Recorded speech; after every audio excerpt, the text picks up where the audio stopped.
made with spoken. Sherlock Holmes and the Affair of the Bleeding Mountain by Gabriel Stroop. Digital narration performed by multiple voices. Epigraphs. I was returning from the cairn on the summit in a mist. I was seized with terror and took to my heels, staggering blindly among the boulders, for 4 or 5 miles merely, down to Rothy Murcher's forest. Whatever you make of it, I do not know, but there is something very queer about the top of Ben MacDhui, and I will not go back there again by myself, I know. J. Norman Colley, during a speech to the Aberdeen Cairngorm Club, 1925. The atmosphere admits of the entrance of the solar heat, but checks its exit, and the result is a tendency to accumulate heat at the surface of the planet. John Tyndall, on the transmission of heat of different qualities through gases of different kinds, 1859. Prologue. A Bloody Manuscript. Cambridge University Library, 2020 file. The manuscript was in worse condition than any that Ellen Mackenzie handled before. The paper crumbled at its edges when lifted, ready to tear apart at the slightest breeze. Across several pages, a rust-coloured bloom spread like dried blood. She found it misfiled among the lecture notes from Sir Arthur Conan Doyle's later years. They often detailed his ideas on seances, ectoplasm, and life beyond the veil. This one, however, was not mystical. Its structure was neat, its tone clipped and observant, unmistakably a Holmes narrative. Yet there was a nervous energy in the writing, a faint sense of dreadful unease beneath the rational precision. Ellen adjusted the imaging rig, the soft light of its lamps filling the digitization room. She grew accustomed to the slow resurrection of ancient ink, first a smudge, then a word, then an entire thought returned from the paper's silence. It was not unlike exhuming the remains of a mummy, coaxing the dead tones of a century-old sentence back into modern clarity. The first recovered line read, It was in the year 57, when the Royal Society first called upon us to investigate the matter of the Bleeding Mountain. She leaned back, letting the words settle. The handwriting was clearly not Doyle's, likely a copyist or an editor, but the marginalia was certainly his. Quick, angular corrections scrawled in the margins, including a phrase, blood snow. By the 3rd day of manuscript transcription, the case finally began to take form. A mountain expedition, a fatal illness, and Holmes's growing suspicion that the colour of the snow was neither curse nor miracle, but something alive and vulnerable. What struck Ellen most was not the mystery itself, but the tone. Holmes seemed different here. He was still rational, still relentless, but bore a strange melancholic dread through his deductions. There were lines that read almost like premonition. The air itself, He wrote, is altered, not in odour, but in essence. She paused over that sentence for a long time. Doyle could not have known what later science would uncover. The greenhouse effect was still hypothesis. The word climate was barely scientific in itself. Yet here was Holmes, staring into a snowfield, already suspecting that human industry could be poisoning the very medium of life. In her transcription log, Ellen noted that this was another Holmes manuscript to express doubt not of superstition, but of progress itself. Of that progress, Ellen would again show it in her footnotes, how an author from 2 centuries in the past could have possibly alluded to scientific ideas far beyond his own time. When she shut down the scanner that evening, the library lights reflected dimly in the glass of the archival drawers. On the computer screen, she saved the digital files under the folder with the provisional title, The Affair of the Bleeding Mountain. Chapter 1. The Red Snow. It was in the year 57, when the Royal Society first called upon us to investigate the matter of the Bleeding Mountain. I had visited my dear friend, Mr. Holmes, at his Baker Street flat, where the fire hearth burned low, an island of warmth in a sea of London fog.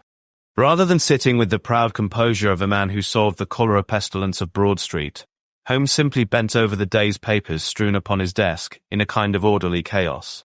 I vividly recall the hungry concentration in his eyes as he scanned over the articles, darting from column to column, searching for another puzzle to solve. After a tense bout of silence, he finally spoke. Have you observed, Watson, that the snow itself appears to have turned against us?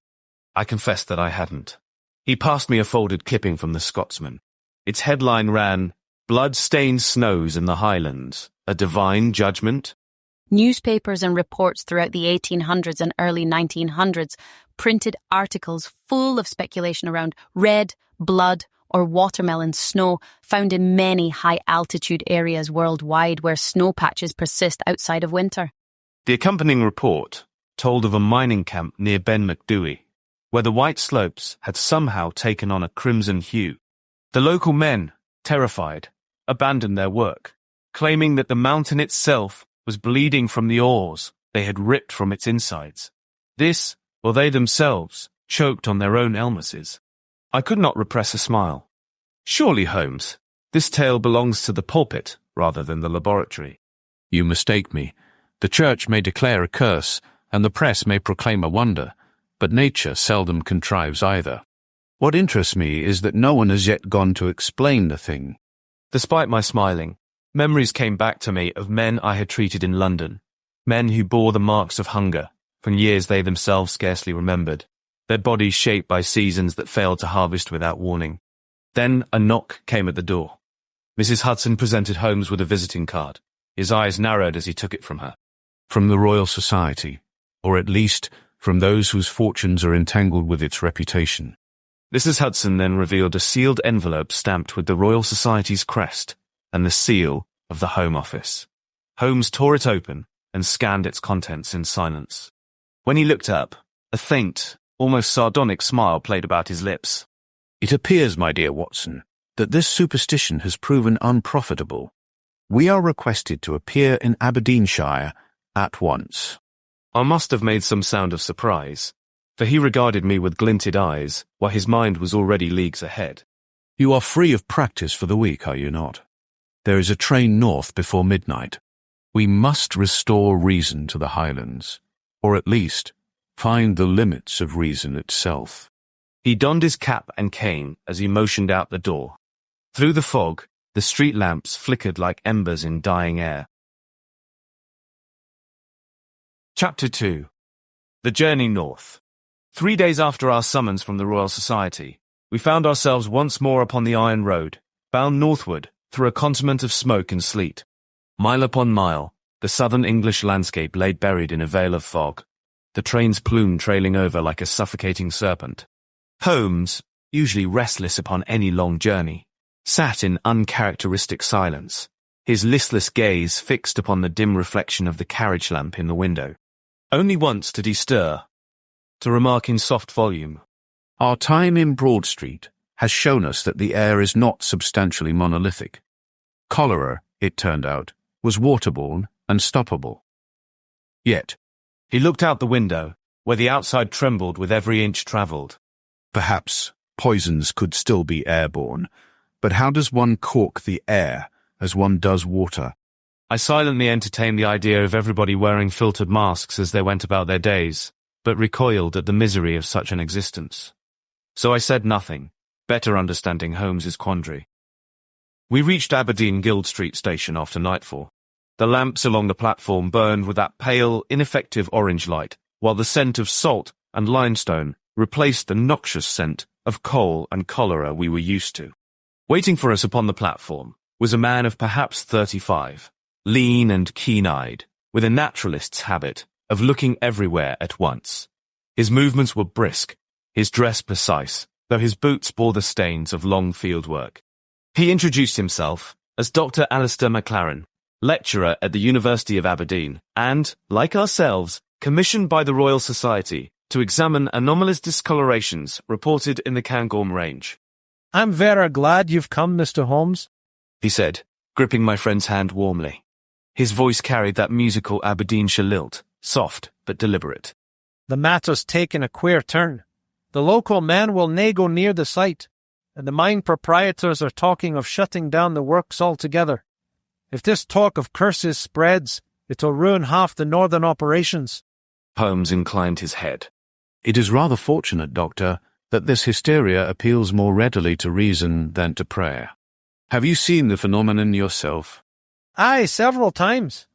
I've gathered samples too, though the last snowfall may have altered the surface. The miners call it the Bleeding Mountain, say it's tied to the Grey Man of Ben MacDhui. Looks more like watermelon to me, but you'll judge soon enough. Grey Man? I asked. Aye, and for Leah Moore, they call him.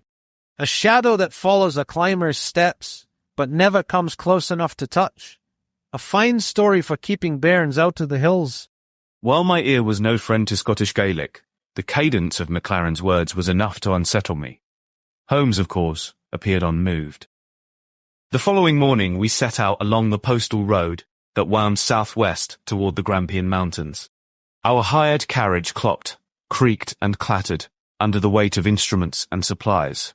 The countryside grew white, the fields lost beneath a vast, colourless expanse of a sky. Maclaren proved an amiable companion, though given to quick, speculative turns of thought that reminded me of Holmes himself. I've corresponded with Professor Balfour in Edinburgh, he told us. He recalls reports of red snow from Captain Ross's Arctic voyage 18. Dr. George Dickey at Queen's College saw the same in Greenland ice, but could not decide whether it was vegetable or mineral. Mr. Garwin noted it in the Andes. De Saussure in the Alps called it the sang des glaciers. The cause? Well, there's the question. Is it no? Indeed, said Holmes, his tone mild, almost bored. And what cause does the Royal Society favour? Maclaren smiled thinly. They hope for iron dust, or some meteor stain, something to please the shareholders. Living matter in the veins of ore would not sit well with the London men. Holmes turned to the frost-fogged window. A convenient blindness. The world apparently must bleed in mineral form, else they would have to call it murder. Maclaren glanced at him, uncertain whether to laugh. I was just as uncertain. By afternoon, the road narrowed to a frozen track, winding between vast, white hills. The air grew sharp enough to bite. Gusts came shrieking down from the high passes, setting the snow swirling in spectral shapes. The horses strained against the climb, their breath hanging in clouds before their faces. At last, near dusk, we reached a cluster of cottages half buried in drifts, a settlement founded by necessity rather than choice. The driver refused to go farther. The villagers, emerging from their doors with lanterns half shielded from the wind, crossed themselves when Maclaren mentioned our plan to scale the looming mountain ahead. One older woman clutched her shawl tight as she spoke. Her Scottish Gaelic was fluid and quick, while Maclaren translated in a low voice. She says you'll no go there by night. I knew I shouldn't have asked, but I did. Why not by night? Maclaren's mouth twitched with a half grin. He turned back to the woman and asked her something in the same lilting tongue. They spoke for some time, her voice rising and falling like a chant in the storm. At last, he faced us again. She calls it a phantom, an apparition. Ye hear him first, the crunch of steps on the snow behind ye. If you turn, you'll see a shape taller than any man, and that's the last thing you'll ever see. I glanced at Holmes, hoping for some reassuring rationalism, but he only gave a slight chuckle. Perhaps the monster of Dr. Frankenstein has found a new home. Maclaren chuckled in return. Aye, many of monsters make their home in these mists. The Grey Man of Ben MacDhui is just one of many Celtic legends said to inhabit misty or snowy regions across the UK, like the Bren in Lwyd in Wales. Holmes glanced and saw that I was not amused, and so he said, Then we shall go by morning. Daylight tends to render superstition less fashionable. We spent the night in a low-roofed inn, whose shutters rattled in the wind like the bars of a cage. Sleep was impossible. More than once, I swore I heard a moan through the gale, as though something vast paced the slopes above. At dawn, the storm finally abated, leaving the world eerily still. We set out on foot, Maclaren leading with a barometer and compass, and Holmes bearing his case of vials and glass slides. The ascent was cruel. Ice-crusted snow broke beneath our spiked boots and snow picks, threatening to give way and shatter our knees. The chilling air burned in our lungs, while the wind rose in shrieking bursts, scattering our footprints as quickly as we made them. We turned a bend on a slope, and the wind picked up even more. Soon our ears were filled with the whirring, piercing and screeching of wind and cold. I could hardly see the shadows of Holmes and Maclaren ahead of me as I followed them into the white blur. Once, in a lull between gusts, I heard the crunch of snow, close, deliberate, and following our rhythm. I halted. Holmes and McLaren continued on. The sound came again, steady and measured. Yet when I turned, I saw only the haze. The sun hung low, painting the fog in a dull orange, like a giant gaslight, with our own shadows stretched impossibly tall upon the whiteness. It was then when I glimpsed it, a moving grey shape in the blizzard, vast and indistinct, a phantom sculpted from vapour. I felt my heart stop for a moment. A flash of regret fell through my eyes, wishing I had protested and gone home with our carriage driver. But when I blinked, the figure dissolved back into the storm. When at last we gained the shoulder of Ben MacDhui, the storm above us appeared to calm. The snow settled and cleared, revealing a sight that stilled even Holmes. Across the lower slopes ahead, the snow lay streaked and spattered with a ghastly red, as though the mountain itself had been flayed. The colour deepened in the gullies, bright as watered port, peppered with specks of soot. McLaren knelt and scooped a handful of the bleeding snow into a flask. "See there," he said, holding it up to the pale sun. "No soil nor rust. The snow itself is tainted. Dissolved, it's near the shade of claret." Holmes crouched beside him, melting a portion upon a glass plate and peering through his brass magnifying lens. Sows. Microscopic. Motile. Alive. A blood that breathes. McLaren's brow shot up. "Alive, you say?" Undoubtedly. And it thrives where the snow softens most. Holmes transferred the sample to a smaller tube, sealing it with care. Tell me, McLaren, has this snowpack retreated before? "There are reports." McLaren admitted. "The folk blame the winters growing mild. Why do you ask?" Holmes rose, brushing snow from his gloves. He glanced across the snowfield, eyeing how the deepest reds coincided with the sprinkles of industrial ash. Because something in this mountain is not merely dying, but adapting, and perhaps not by nature's design. Another gust swept through the ridge. From the valley below, a fresh haze began to rise. Slow, grey, and immense. It rolled upward from the direction of the mines, expanding like ink through water. Against the white sky, it took form, a moving giant, tall as the mountain itself. McLaren stood beside me, staring into the airborne murk. "God's truth," he whispered. "and fairly more." But it was no phantom, no beast of legend. It was smoke and soot, the breath of the mines themselves, uncoiling from the Scottish furnaces, like a gaseous monster, breaking free of its chains to its creator and seeking revenge. The mountain indeed bled, and the air bore witness. Holmes watched the dark plume drift and quietly spoke. Blood, soot, and air. If disease spreads not by miasma, Watson, then perhaps it is its own constituents that have fallen ill. Chapter 3. The Queen's Botanist. We left Aberdeen 2 mornings after our ascent of Ben MacDhui, the vials of crimson snow packed carefully among Holmes's chemical apparatuses. The roads were just as rough coming down. By the time we reached the railhead, our carriage wheels were rimed with ice, the horses white with cold sweat. Holmes spoke little on the journey south, save for a passing remark upon the colour of the clouds. Observations I initially took for idle fancy, though I have since thought otherwise. The train bore us through wind-scoured moors and rivers half-choked with slush.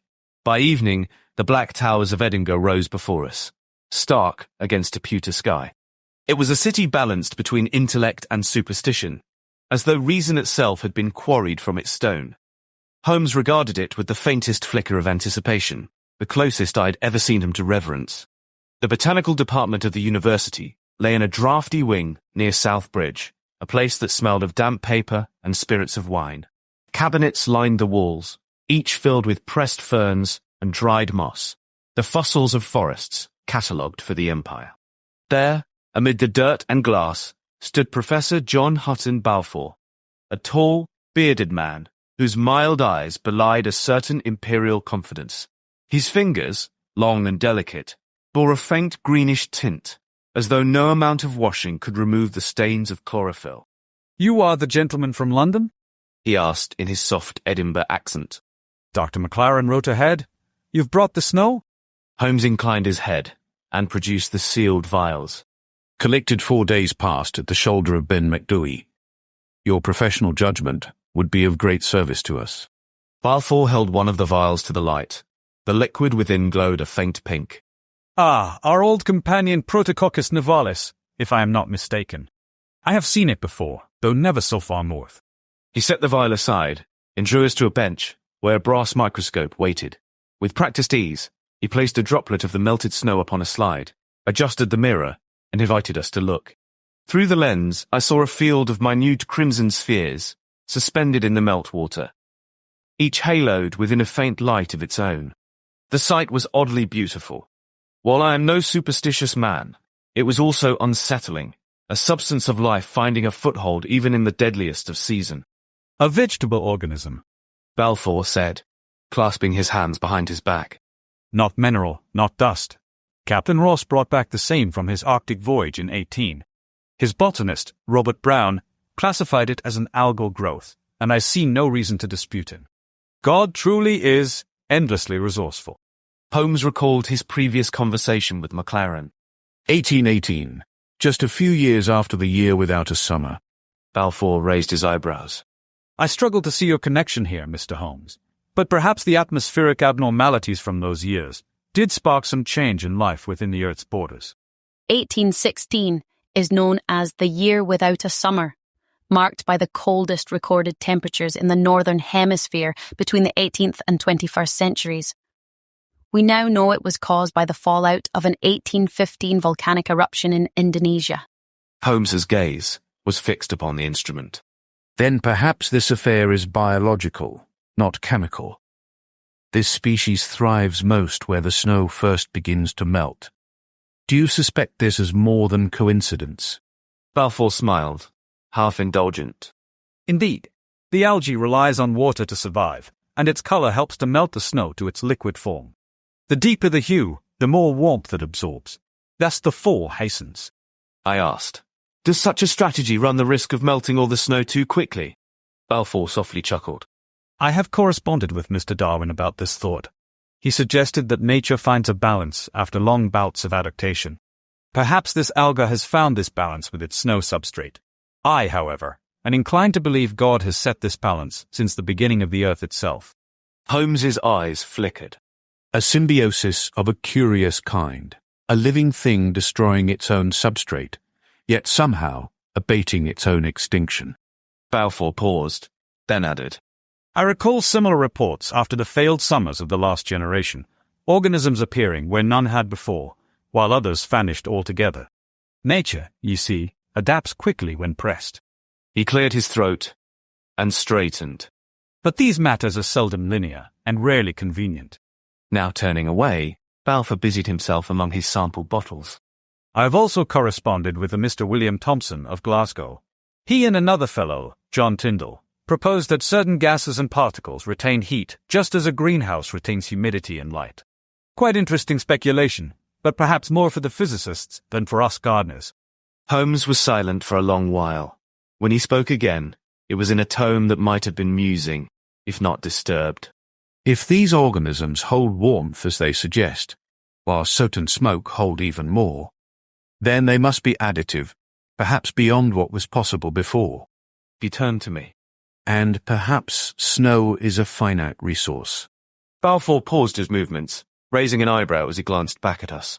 You credit nature with malice, Mr. Holmes? Not malice, just opportunity. The professor squinted, uncertain of Holmes's wordplay.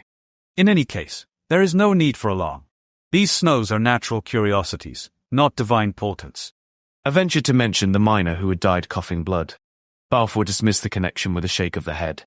The cold air kills far more efficiently than any microbe of snow. You may assure your patrons that no judgment from heaven has descended upon the Highlands, particularly not through the grotesque machinations of mountain Celts. Holmes gave a short, dry laugh. No, Professor. Heaven need not trouble itself. We are quite capable of judging ourselves. Balfour cleared his throat and made some polite remark about the Queen's fondness for the Cairngorms. Queen Victoria herself had climbed the peak of Ben MacDhui in the 1850s, which she credits for showing her the beauty of Scotland's nature. Holmes inclined his head with equal politeness, though his eyes had gone distant, as if measuring the temperature of the air between them. We left the university as dusk fell over the city. The smoke from 1,000 chimneys drifted low over the rooftops, dark against the amber sky. Holmes walked beside me in silence, his face drawn, his eyes fixed upon the horizon, where the fog met the firth of the river.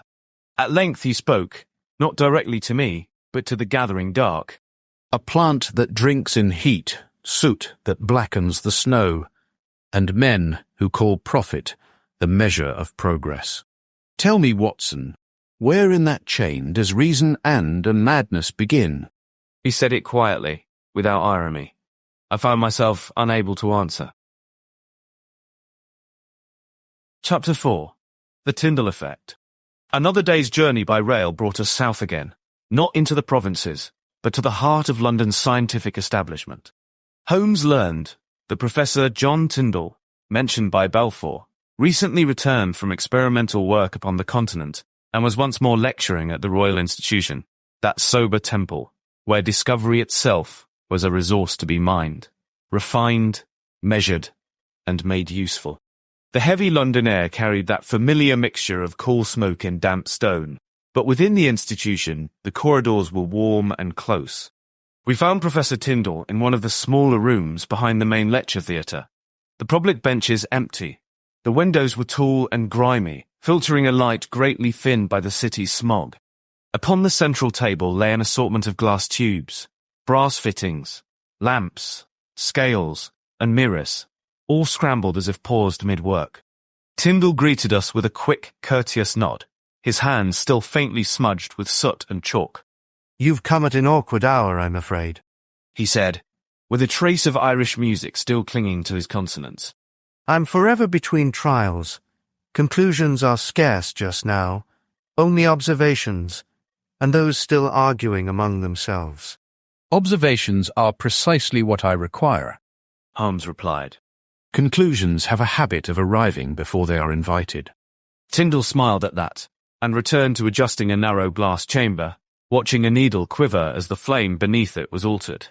Holmes inclined his head toward the apparatus. You've been examining the behavior of heat in confined air, correct? "In air, Tyndall said mildly.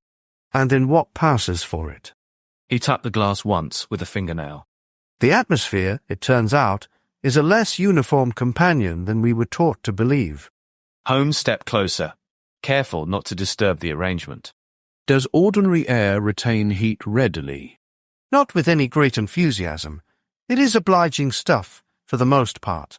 It allows warmth to come and go without much protest.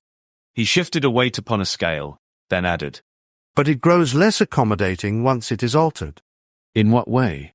Tyndall watched the scale rebalance before answering. Certain constituents, like water vapor, carbonic acid, tend to linger. They do not release heat as freely as their neighbors. They keep it, if only for a time. Like glass. Holmes said again, more softly this time. A fair suggestion, so long as one admits that nature tends to dislike perfect analogies. Holmes glanced toward the window, where the city air pressed close against the glass. Have you any reason to think such warming constituents are increasing? Tyndall did not answer immediately. With a grave tone, he finally answered. I can say only that their effects are measurable, and that what appears modest in isolation grows less so when allowed to accumulate. Holmes nodded, as though confirming a private calculation. And could nature tolerate such an accumulation? Tyndall shrugged slightly. Nature tolerates everything, eventually. The difficulty lies in judging degree, and in seeing change while one is still standing in its midst. There was no warning in his voice, nor hint of advocacy. Only a quiet assurance of a man accustomed to trusting instruments more than institutions, both in the laboratory and the peaks of mountains. As we stepped back into the street, Holmes paused, watching soot settle upon the snow at the curb, dulling its surface as though extinguishing it grain by grain.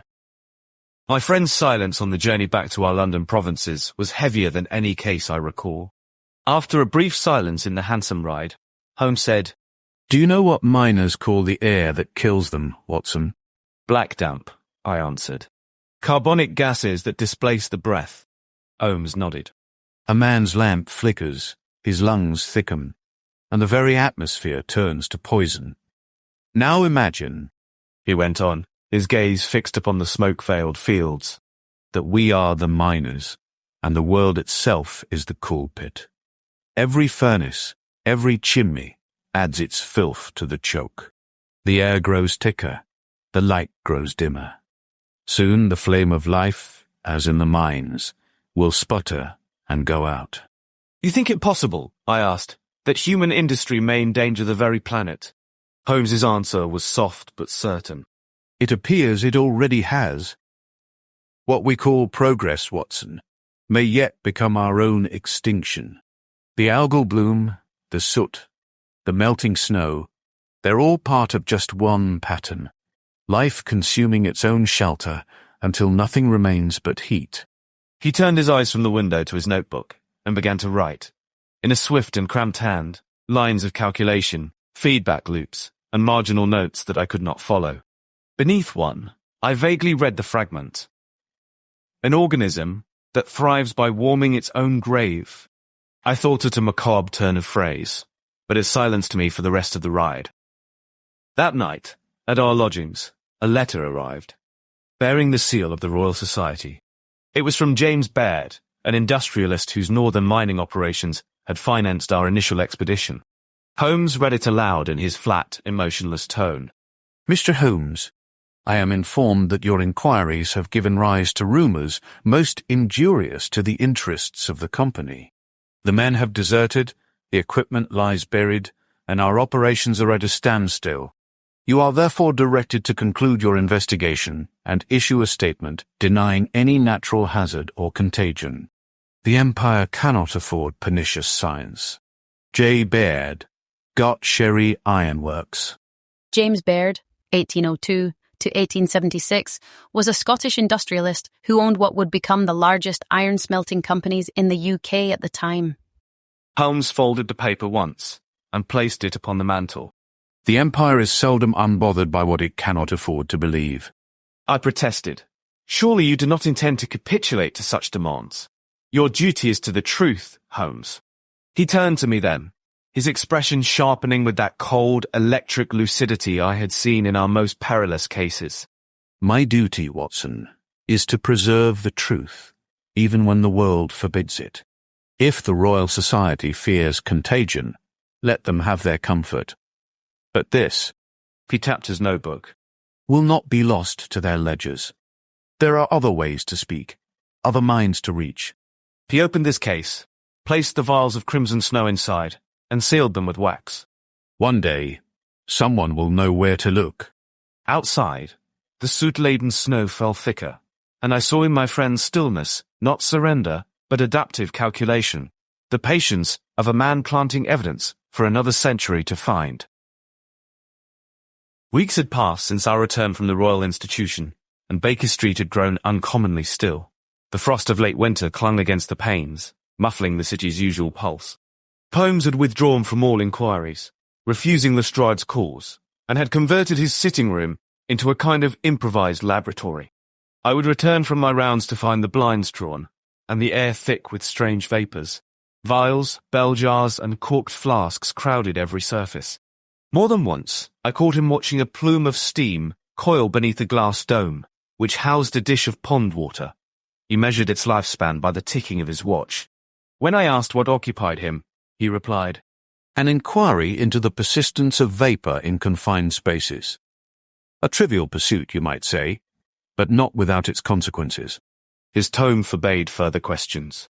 At times, he stood at the open window long after midnight, watching the fog roll in until the lamps blurred into molten gold. He murmured to me, The city exhales with belaboured strain each year. One can almost hear it. He then confided in me what seemed to have bothered him throughout this case. I felt a sensation that even this glass dome cannot replicate. It was not a fear of the mountain, nor the snowy mist. For a moment, I saw what I could only describe as a flicker of profound alienation in his eyes. It resembled the look of a creature stitched together from parts that did not quite fit. Upon that peak, I felt a distance, Watson. Not from the world, but from myself. Holmes' voice barely rose above the hiss of a burner. Perhaps I am not so different from the monster of Mary Shelley's machinations. We were meant to serve a purpose, yet also sense the hand of a creator who appears to loathe the very life they've granted us. I feel myself stretched, my logic thinned to cover mysteries that do not wholly belong to this earth. You are overwrought, Holmes, I insisted, though my hand trembled slightly as I held my pen. You are the master of your own mind. Am I? He whispered. The scope of these cases continues to grow. The ghosts of London and now the blood of the Highlands seem to be merging into a larger, more dreadful design. I feel a presence watching us. Perhaps not a criminal, but an architect. Maybe one who wishes to see how much of my reason can be sacrificed before I break. He turned back to the window, the blur of snow outside obscuring his face. Each step we take, away from the concrete and physical, and into these vast systemic shadows, feels like a betrayal. I am a creature of the material, Watson. Holmes gave an audible sigh. If I am forced to become a phantom to satisfy the whims of men who fear the dark, then I shall be a very vengeful ghost indeed. He closed his eyes. The silence that followed was heavier than the Scotch mist. He took no cases, wrote no papers during this time. Even his violin lay mute. Only the quiet hiss of his burners, the faint reek of sulphur and soot, and the distant rumble of the trains intruded upon his silence. And so, it seems Mr. Sherlock Holmes has turned his attention to the air itself. He fears that the world has begun to wheeze. Epilogue, a free manuscript. Cambridge University, 2025.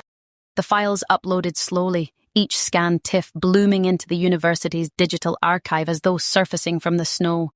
Ellen sat before the pale blue glow of her monitor, watching Doyle's ruined manuscript come alive once again, line by line, like a mummified mammoth. The condition of the pages remained dire, even under the protection of its glass drawer, fire-fringed, edges flaking into black ash, stains that shimmer faintly red beneath spectral light. In the margins, Holmes's name survived half-scoured, the ink dissolved into what looks like blood diluted by meltwater. The samples of the blood returned curious results, containing traces of Chlamydomonas nivalis, the same alpine algae that once pink-painted Scotland's snowfields.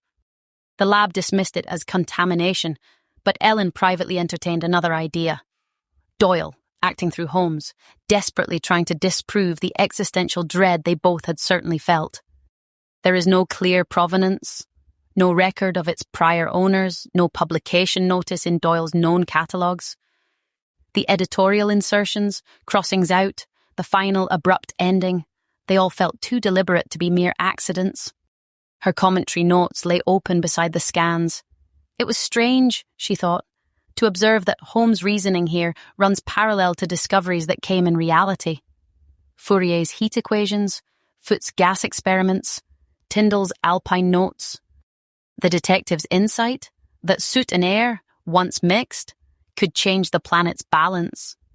Read less like speculation and more like premonition. Moreover, one of the earliest descriptions ever made of the Greyman of Ben MacDhui appears in the writings of J. Norman Cawley, an English chemist, mountaineer, and minor contributor to the Alpine Club Journal, who described a vast, indistinct figure pacing with him through the alpine mist, audible, but never fully seen. He too had dismissed superstition and offered no explanation beyond conditions of light, scale, and exhaustion. The resemblance between Doyle's famous character and his inspiration, it seems, ran much closer than one might have thought. In any case, was this Doyle writing backward through time, or Holmes glimpsing insight forward in time? Ellen gave the question time to remain unasked, as though the text itself needed its ambiguity to mature. Just before publishing the manuscript online, she prefaced it with, "This story is pieced together and digitized from an incomplete manuscript with all due caution as to authorship and interpretation." Then she saves, encrypts, and releases it to the Cambridge English Literature server. Outside, the February light hung low over the River Cam, where it reflected a dull red in the water. The sunset air in the reading room tasted faintly of dust and ozone. She closed her laptop and sat a moment longer, aware of the hum of the servers behind the walls. The machines, breathing, storing, exhaling data into the ether. If Holmes once feared that the world had begun to breathe differently, she thought, perhaps he was right. And if Doyle chose to seal that fear away, perhaps it was out of mercy. When the upload finally completed, the manuscript at last belonged to the air again. The end. We hope you've enjoyed this production of Sherlock Holmes and the Affair of the Bleeding Mountain by Gabriel Stroop, made with Spoken.